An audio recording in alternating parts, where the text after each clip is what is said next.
From the Presidential Palace, Manila, Dateline Malacañang.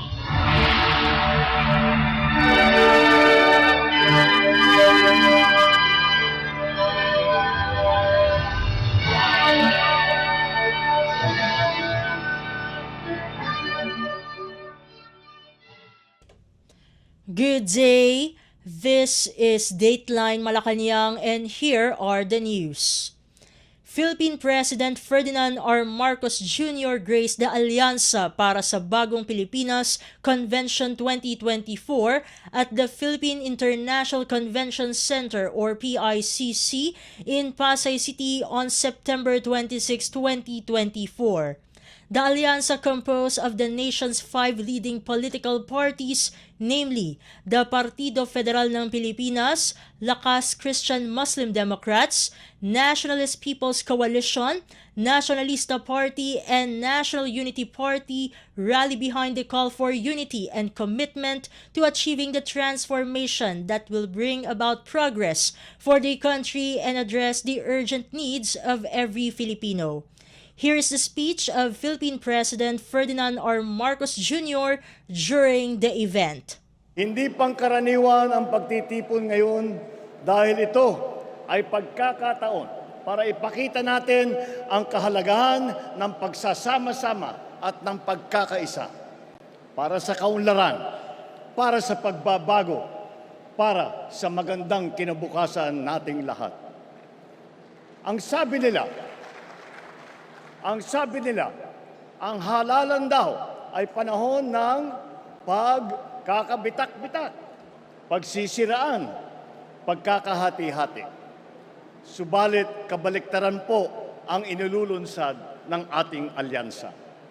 Sapagkat ito ay isang kilusambayan na magbubuklod sa pinakamalawak na puwersa ng mga nagmamahal sa inang bayan, na ikakampanya ang isang programang pangkaunlaran na walang naiiwanan, na pagsasamahin ang 12 magigiting na Pilipino na may taglay na sipag at galing para maging pinuno. Tangan ang prinsipyong makatao, makadiyos, makabansa. Titindig para sa interes ng bayan at sa kapakanan at karapatan ng bawat isang Pilipino.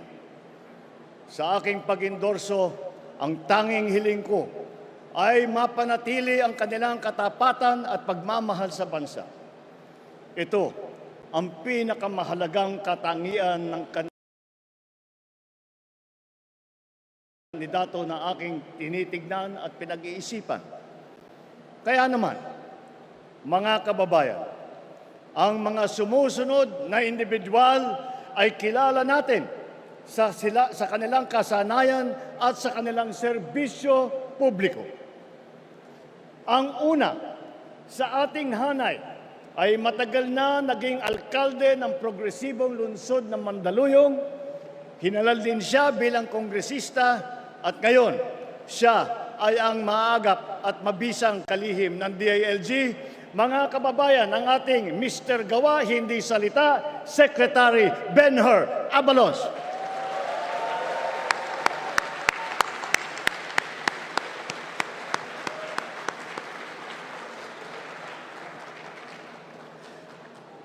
Ang susunod naman ay sumabak din sa Kongreso. Wala sa pulyeto ang pruweba ng kanyang kagalingan. Nasa lungsod na mahusay niyang pinamamahalaan. Mga kababayan, Mayor Abby Binay, hindi pwede ang pwede na, dapat better.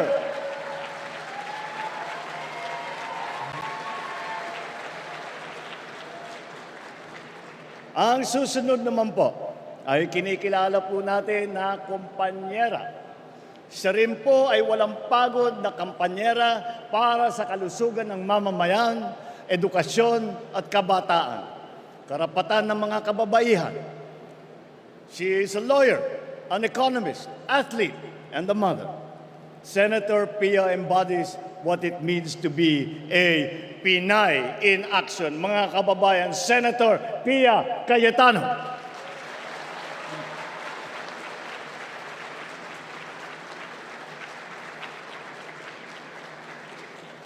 Ito naman ay isang officer and a gentleman na tapat at buong tapang na naglingkod ng lampas 5 dekada sa taong bayan. Ano man ang kanyang sasabihin at gagawin, ito ay laging nakaangkla sa motto ng kanyang alma mater: courage, integrity, loyalty. Isa po siya sa tunay na nagsasabuhay sa mensahe ng aking sona: ang tama ay ipaglaban, ang mali ay labanan. What is right must be kept right.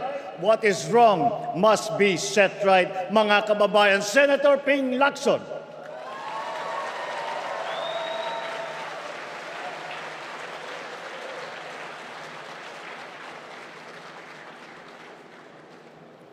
Sanay ring mamabatas ang susunod sa ating lineup.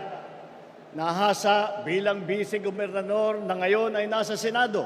Naging gobernador din ng lalawigan niya ng Pampanga.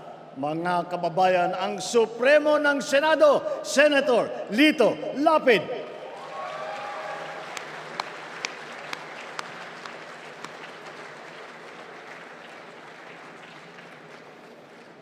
Ang susunod na tagapagtaguyod ng ating bandera ay siya nang yatang pinakamatagal kong kakilala sa hanay na ito. Siya ay walang iba kundi ang aking kapatid, ang aking atay, si Manang Aimee. Nasa dugo na po namin na manilbihan sa kapwa at ang pagmamahal sa bansa. Naging kongresista, gobernador at senador. Sabi rin nila, prangka daw siya. Pero ito ay pagiging prangka sa pagsabi ng totoo at ang pagkikiling sa tama. Sa kanya, sigurado ang kanyang Aimee solution. Mga kababayan, kasama din po natin si Senator Aimee Marcos na naunahan na ang mga ibang senador at busy na nagkakampanya at hindi makarating ngayong araw na ito. Tanyag hindi lang sa ating bansa, kung hindi sa buong mundo. Ang susunod natin ay ang ating pambansang kamao na nagpamalas ng galing bilang mambabatas. Mga kababayan, ang ninong ng bayan, Senator Manny Pacquiao.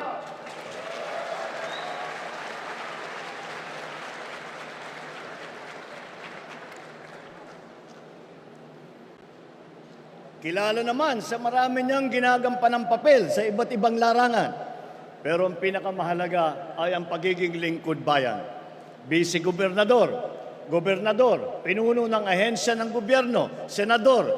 Talaga namang action star sa pelikula, action din sa tunay na buhay. Mga kababayan, Senator Bong Revilla.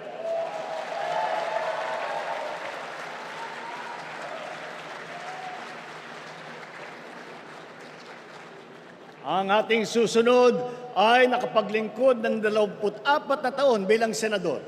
Kasama natin sa paglalakbay tungo sa maaliwalas na bukas. Mga kababayan, hindi na po nangangailangan ng introduction ang dating Senate President Tito Soto, maaasahan ng pamilyang Pilipino.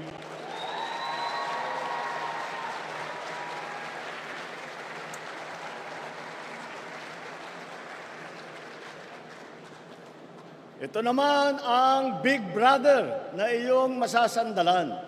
Naging mayor ng Tagaytay, puno ng MMDA, ay ngayon naman ay senador. Mga kababayan, Senate Majority Leader Francis Utol Tolentino, tol ng bawat Pilipino.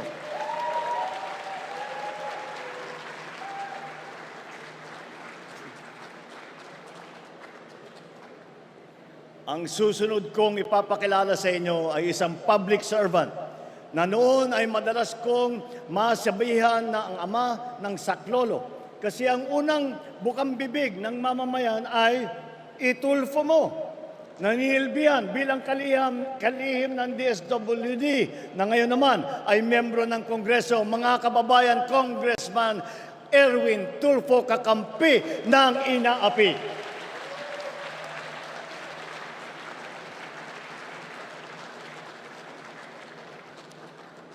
Ngayon, ang aking ika-12 na sa hanay ng nagpamalas ng husay sa pamumuna Hindi lamang sa pamahalaan, kundi pati sa mga kumpanyang nagbibigay serbisyo sa ating publiko. Mga kababayan, Deputy Speaker Camille Villar, ang bagong boses para sa bagong bukas.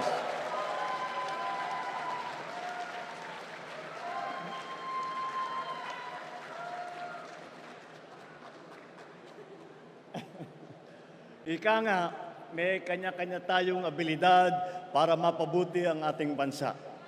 Ngunit, kung tayo ay sama-sama nagbubuklod, mas mapapadaling matupad ang ating mga adikain para sa isang mas magandang bukas. Nasabi ko na rin dati na marami tayong sanay at hasa sa serbisyong publiko. Hindi na po ito bago sa atin. Wala po sa ating hanay. 8 po sa ating hanay ay veterano na senador, Cayetano, Lacson, Lapid, Marcos, Pacquiao, Revilla, Soto at Tolentino.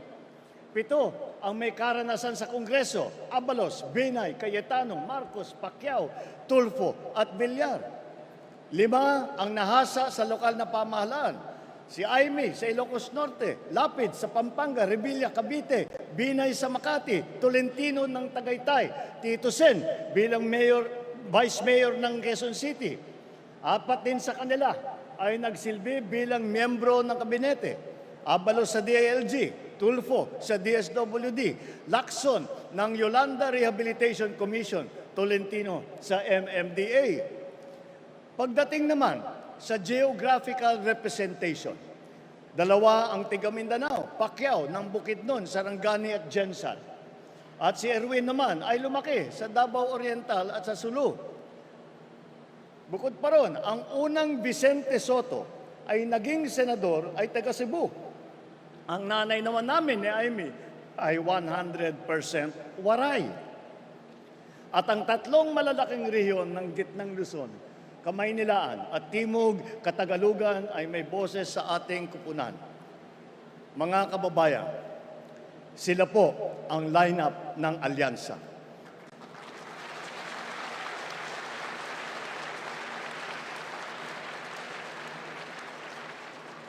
Sa kanilang kalidad at karanasan, mataas ang aking kumpiyansa na sila ay ating magiging katuwang sa ating pagsulong at sa patuloy na pag-unlad ng ating bansa. And you just heard Philippine President Ferdinand R. Marcos Jr. Dateline Malacañang. In other news stories, Philippine President Ferdinand R. Marcos Jr. is pushing for the reorganization of water management in the country through a creation of a Department of Water Resources. President Marcos said the original idea was to reorganize the entire water management process in the Philippines, but because of the exigencies of climate change, there is a need to direct efforts and attention to water. The President made the remarks during the 6th Legislative Executive Development Advisory Councils or LEDAC's full meeting at the Malacañang Palace on Wednesday when asked if he is keen to turn the Water Resources Department into an umbrella agency instead of an independent agency. President Marcos told Senate President Francis Escudero that Malacañang will come up with an executive version of the Department of Water Resources bill, which the Senate leader said will be used for debates in the upper chamber. Under the adjusted priorities in water resources, the President said he prefers to give the flood control job directly to the water resources body, with the National Irrigation Administration or NIA as one of the coordinating agencies.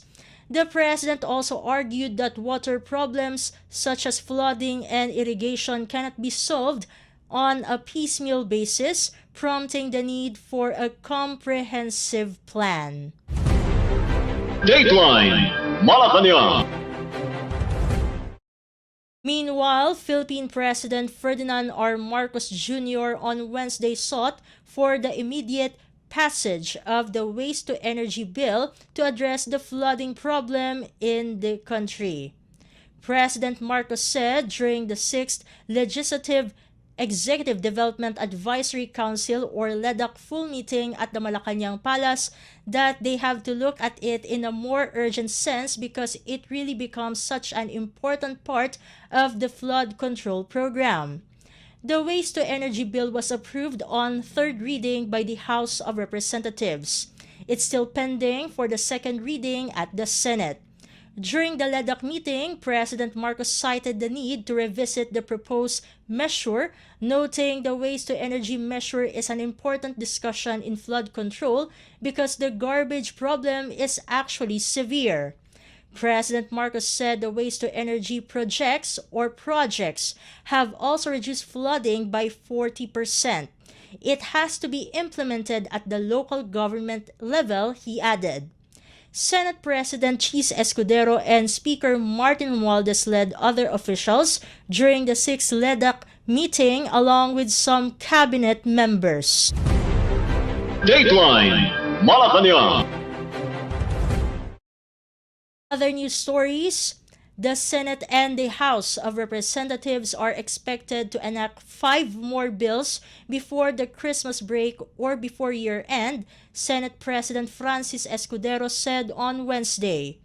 During the 6th Legislative Executive Development Advisory Council or LEDAC's full meeting at the Malacañang Palace, Escudero said both legislative chambers will also pass additional measures before the end of the session of the 19th Congress. Speaker Martin Romualdez, for his part, said the House has accomplished all but 2 of the priority legislative measures. According to Escudero, the Senate has yet to pass the Foreign Investors Long-Term Lease Amendments, amendments to the Agrarian Reform Law, Universal Healthcare Act, the IPIRA Law Amendments, and the new Department of Water Resources Bill. On the part of the House of Representatives, the pending bills include the Foreign Investors Long-Term Lease Amendments and the amendments to the Agrarian Reform Law. During the 5th LEDAC Full Council meeting last June, 28 measures were categorized into top and secondary priorities. Reports from the Presidential Legislative Liaison Office or PLLO show the top priority bills are advancing with no major pending issues, although there are concerns over the advancement of secondary priority bills. The bills with remaining issues include the Blue Economy Act, amendments to the Universal Healthcare Act, Waste to Energy Bill, Mandatory Reserve Officers Training Corps or ROTC, Unified System of Separation, Retirement and Pension of Military and Uniformed Personnel or MUP, Open Access in Data Transmission Act, Amendment to the Philippine Immigration Act, and amendments to the Agrarian Reform Law. Dateline Malacañang. Meanwhile, Senate President Francis Escudero and Speaker Martin Romualdez on Wednesday assured the timely passage of House Bill number 10800 or the General Appropriations Bill or GAB, containing the proposed 6.352 trillion peso national budget for 2025. Escudero said they are now waiting for the approved version of the GAB so they can start deliberating at the Senate the proposed 2025 national budget. Philippine President Ferdinand R. Marcos Jr. has certified the 2025 national budget as urgent, allowing lawmakers to expedite the passage of the national budget on second and third reading. The proposed national outlay will be used by the government to distribute the dividends of economic progress through various financial assistance and social protection programs.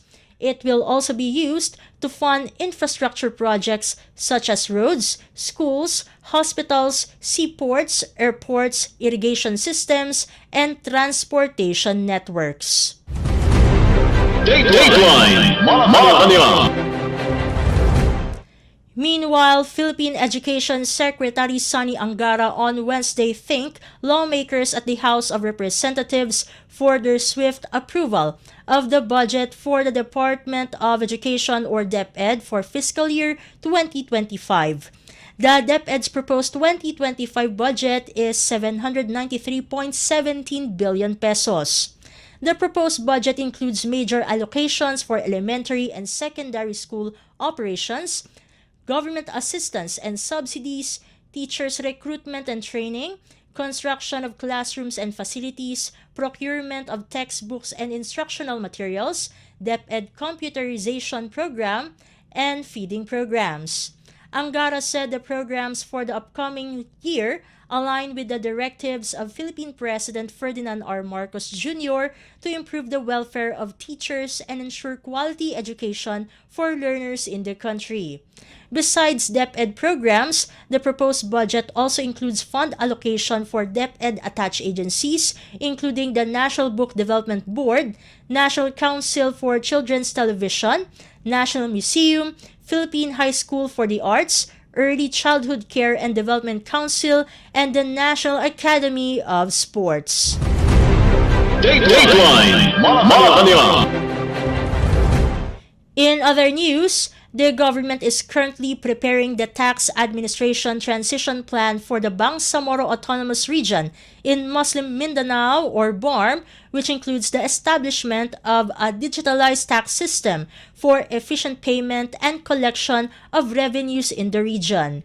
In a statement on Wednesday, the Department of Finance or DOF said the Intergovernmental Fiscal Policy Board or IFPB, co-chaired by Finance Secretary Ralph Recto and Bangsamoro Government Minister of Finance, Budget and Management or MFBM Ubaida Pakasem, approved the creation of an Operational Working Group or OWG to lead the crafting of the tax plan.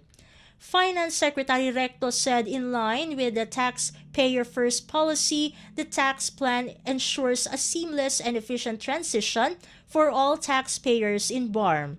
He said BARM holds a unique advantage by building a comprehensive digital system now as they are starting from scratch. They can learn and skip all the mistakes that the national government encountered. They can also go straight to digital.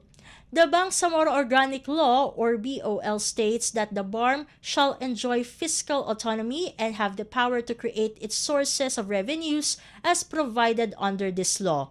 In 2020, the IFPB created a tax study group or TSG, including the creation of the Bangsamoro Revenue Code to ensure the region's long-term sustainability. As the chair of the TSG, the DOF Revenue Operations Group or ROG is leading the discussions on the tax administration transition plan. The plan covers the transition of tax administration functions from the Bureau of Internal Revenue or BIR to the Bangsamoro Revenue Office or BRO, including the sharing of BIR's registration and other relevant systems in view of the enactment of the Bangsamoro Revenue Code. Composed of DOF, ROG, the BIR, and MFBM BARM, the TSG will conduct regular meetings and submit 2 proposed guidelines by September this year for review by the IFPB. To date, the TSG reported that it has so far completed 80% of its deliverables for the BOL. These include the guidelines on the share of the Bangsamoro government in national taxes, fees, and charges collected in the BARM, and the implementing rules and regulations on the payment of national internal revenue taxes by corporations, partnerships, or firms. Dateline Malacañang. Meanwhile, the Commission on Overseas Filipinos or CFO on Wednesday said the number of Filipinos abroad who married or have become partners of foreign nationals has continued to rise. While the data has been high since 2007, the number significantly dropped in 2020 because of the coronavirus disease 2019 or COVID-19 pandemic. That's according to CFO Secretary Leo Arugay in a statement on Wednesday. However, the numbers started to pick up again in 2022 as the CFO recorded 6,854 marriages or partnerships with foreign nationals. This translates to a 40.1% increase from the 4,891 intermarriages recorded in 2021. Records also show that the majority of them married to a U.S. citizen at 2,808, followed by Australians at 555, Canadians at 396, Germans at 335, and Japanese at 307. Most Filipinos who entered into intermarriage met their partners through personal introductions, workplaces, pen pal referrals made by relatives, the internet, and ads and columns. Of the 6,854, the CFO data showed that 663 are male and 6,191 are female, and most of them came from the National Capital Region or NCR, followed by Calabarzon or Region 4A, Central Luzon, and Central Visayas. Meanwhile, aside from contracting marriage, Arugay said many Filipinos emigrate into other countries for various reasons that include family reunification and those who migrate for work and eventually acquire citizenship in the host country. Arugay said the agency offers guidance and counseling to Filipinos before leaving the country as spouses, partners, fiancés of foreign nationals. Dateline Malacañang. In other news stories, the National Food Authority or NFA on Wednesday assured good national rice buffer stock and higher buying prices to protect the welfare of local farmers in the country. In an ambush interview, NFA Administrator Larry Lacson said the rice buffer stock may now last up to 4.7 or almost 5 days. Lacson said the buying price of palay to local farmers remained high compared to the levels offered by some traders. For the clean and dry palay, the NFA earlier set a buying price of 23 pesos per kilo to 30 pesos per kilo. Lacson said the NFA's pricing strategy helps protect farmers from traders who may take advantage of them. He, however, noted that buying price adjustment is still possible depending on the fluctuation of market forces. He assured that the welfare of local farmers will still be prioritized, especially during the peak harvest season. He said the NFA is coordinating with the DA and the National Irrigation Administration or NIA to use their trucks for the transport of directly bought palay from farms. For drying and milling facilities, he cited collaboration with local government units across the country. Dateline Malacañang. Meanwhile, Philippine Justice Secretary Jesus Remulla said on Wednesday the government would file possible criminal charges against businessman Tony Yang instead of immediately deporting him. In an interview with reporters, Remulla said the National Bureau of Investigation or NBI Region 10 is studying preliminary charges of falsification and illegal use of alias against Yang, whose real name is Yang Jianshin. Yang, who also goes by the name Antonio Lim, is the brother of former presidential economic advisor Michael Yang. He has been linked to the illegal online gaming facility allegedly owned by dismissed Bamban Tarlac Mayor Alice Guo. He was apprehended at the Ninoy Aquino International Airport on September 19 by the Presidential Anti-Organized Crime Commission or PAOC with assistance from the Bureau of Immigration and the Intelligence Service of the Armed Forces of the Philippines for alleged ties to various illegal activities. Dateline Malacañang. More than 40,000 Filipino workers who will be affected by the closure of Philippine offshore gaming operators or POGOs by the end of the year have been profiled so far.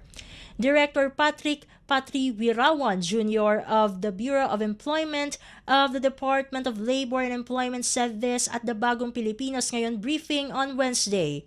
According to Patri Wirawan, the total number of profiled workers is 79,335, including foreign nationals.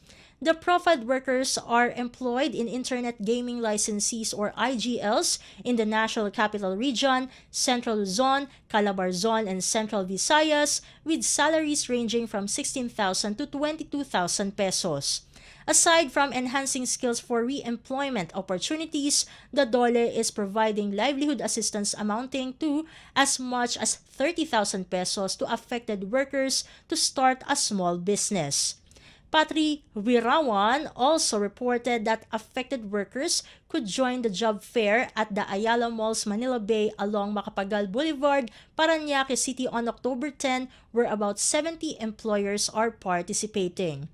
The participating employers are POIT companies, hospitality and tourism-related companies, general services, and wholesale retail industries.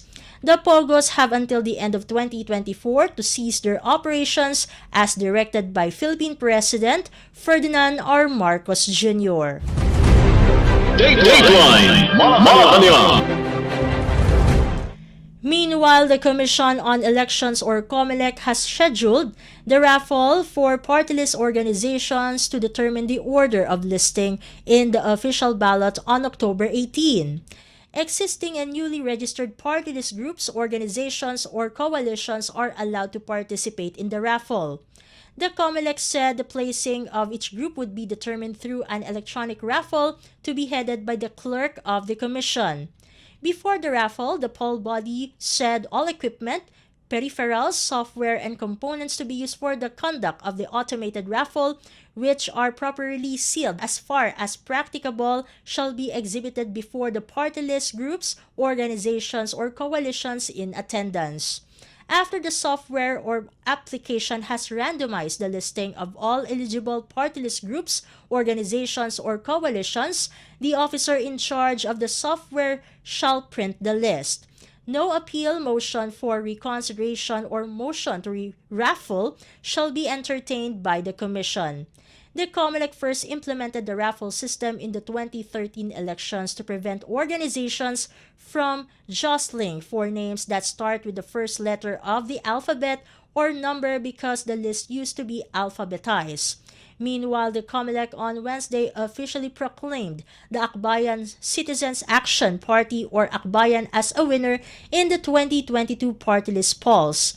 In the certificate of proclamation released by the National Board of Canvassers, Akbayan first nominee Percival V. Sedania was proclaimed as one to sit as a member of the 19th Congress.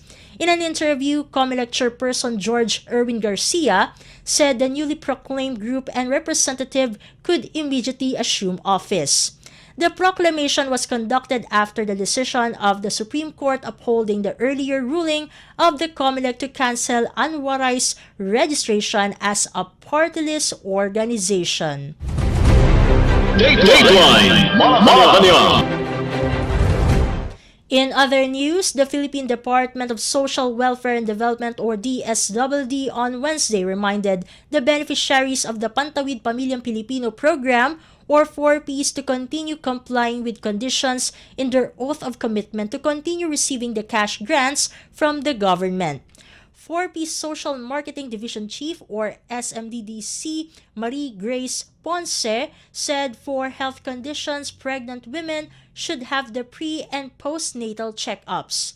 She said checkup procedures for pregnant women and children are based on the existing protocol of the Department of Health or DOH. For education, children aged 3 to 18 years old must be enrolled in school and daycare or preschool. Elementary and high school children must have 85% class attendance rate in a school year. Ponce said one of the unique conditions of 4Ps is the attendance of parent beneficiaries at the Family Development Sessions or FDS. Attendance to the monthly FDS is mandatory for 4Ps beneficiaries as part of the agency's commitment to empower marginalized communities through education and practical support, as added by Ponce. launched in 2008 and institutionalized by Republic Act No. 11310 in 2019, the 4Ps is the National Poverty Reduction Strategy and Human Capital Investment Program that provides conditional cash transfer to poor households for a maximum period of 7 years to improve their children's health, nutrition, and education.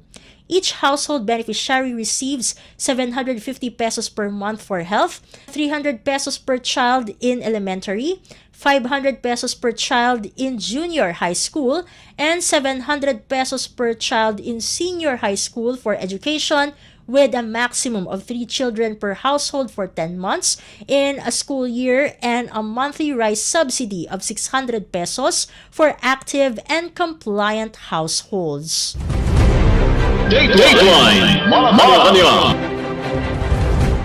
And finally, the Climate Change Commission, or CCC, noted that students play a vital role in the country's fight against climate change and the promotion of gender equality.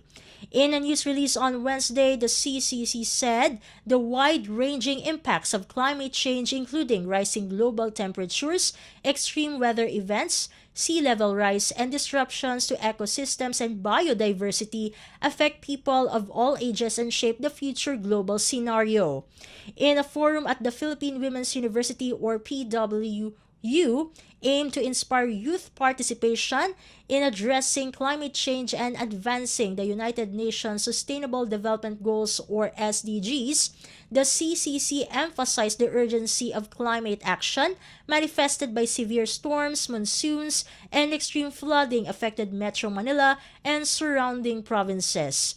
CCC Commissioner Rachel Ann Herrera emphasized the importance of science-driven solutions in combating the global crisis. Discussed during the forum included the main drivers of climate change, its impacts, and sustainable solutions. Herrera also cited data from the World Risk Report, highlighted that extreme natural events disproportionately affect vulnerable groups, including women. CCC Vice Chairperson and Executive Director Robert Borge, meanwhile, noted that collective effort and a strong commitment to informed action are vital in the fight against climate change. He added that the challenges posed by this global phenomenon call for immediate action and the implementation of sustainable practices. Dateline Malacañang. And that concludes today's edition of Dateline Malacañang. For Radyo Pilipinas World Service, this has been Steph Vicente. Good day and stay safe. From the Presidential Palace, Manila, Dateline Malacañang.